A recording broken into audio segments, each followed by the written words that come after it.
Our top stories at the Sawa: reports of Syrian troops mounting new attacks and compensation for a Limpopo community. Good afternoon. With the news at 3, I'm Lulu Gabu. Starting with international news, reports from Syria say government troops are mounting a new attack on areas in the suburbs of Damascus where opposition forces have established centers of resistance. Eyewitnesses say repeated explosions and heavy gunfire can be heard. The BBC's Jim Muir reports.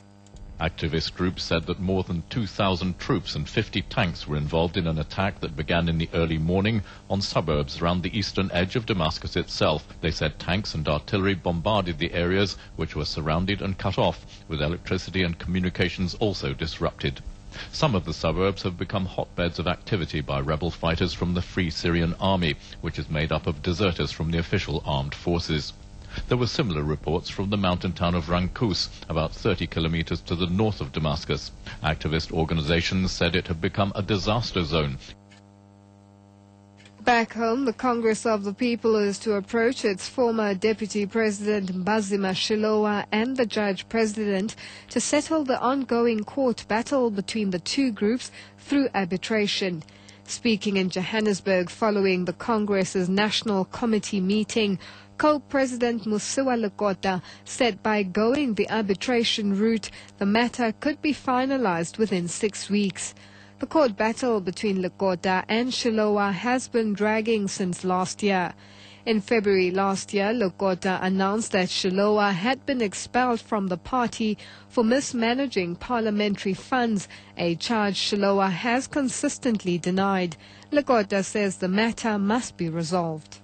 Mr. Shilowa is no longer a member of COPU because he has been expelled. The seat which he occupied remains unoccupied, which means Parliament is not operating at full strength, and the party is not operating at its full strength. We cannot allow for that paralysis to continue to affect the operation of one of the major constitutional structures of our country. A Limpopo community who lost their land during the apartheid regime have finally been compensated with money. The Mapana community received vouchers worth millions of rand from the Department of Rural Development and Land Reform. The community were dispossessed of their land in 1975. The reason the then government gave was that they wanted to plant coffee, but because the land was fertile enough for a coffee plantation. Deputy Minister of Rural Development and Land Reform, Lechisa Tsinoli, says they could not compensate the claimants with their original land because it's now occupied by other people. So by negotiations with the Land Claims Committee that was set up here, it was agreed that financial compensation is the way to resolve the matter. And by agreement that is being done. Today we are celebrating the finalization of the claim, and people are going to be visited in their homes to receive the actual money, obviously through whatever means they have chosen. Community Chairperson Lawrence Muhlalokganye says the beneficiaries have agreed that the money will be used to benefit the entire community.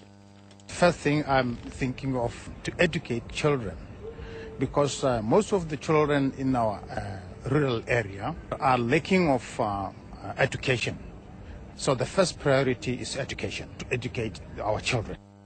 And finally, back to international news. Newly elected AU Chairperson Benin President Boni Yayi has vowed to work with the United Nations in pursuit of peace and sustainable development in Africa.